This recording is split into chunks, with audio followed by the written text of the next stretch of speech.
bi mu commencé ndox TV dafa jël atelier ba te atelier ba bu dem ba bari xaalis nga jox ko xale ni leen may naa leen ko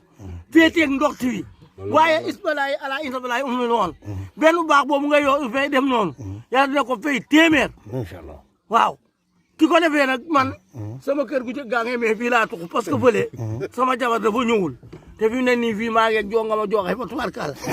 di la nuyu nag di nuyu sa yaay ju baax ja di nuyu sa di la jaale sa gare boobu dama fekkan ma feebar gis nga soog boobu ma jàppan ba mënu maa doo léeg-léeg damay bugg a dee 600 mais bi mu ñëwee ci dëkki kaw yi ndeke ñoo fi dàqa fa cuwee ba ah dëkki kaw yi féex mi fi nekk alors que ak jàmm ji boo naree am lu la empêché nga ñëw ba ca àll ba toog ni pat jàmm sa jàmm moo alaaji merci beaucoup jërëjëf waaw mais xaftaan bi bëgg naa bu ni mel parce que la waree xaftaan la te aussi nga gisal remercier man laay ngaal gu ni ko maa ngi koy gërëm mais mu dolli ma ndax mu gën fee baax parce que feebar bi daal tane na merci beaucoup nul ma waa Ndox TV gépp di leen wax sukkuran jitan jasilan en français en France merci beaucoup bon sens en Ndox TV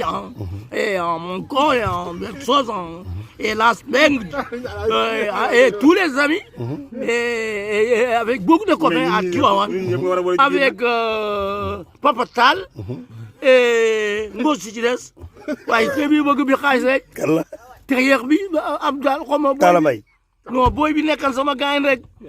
te marié léegi Amath di nuyu Amath ni ko nag vraiment am na gars yu ça c'est bien que ni la koñ de Pogny am na c'est une gars yu ma seet si à Selko ñu ngi leen di remercier merci beaucoup moi qui soigne les bols là et que cette année mais Ndox TV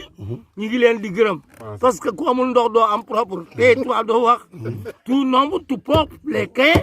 mais boo amul ndox non propre kon Ndox TV moom tout propre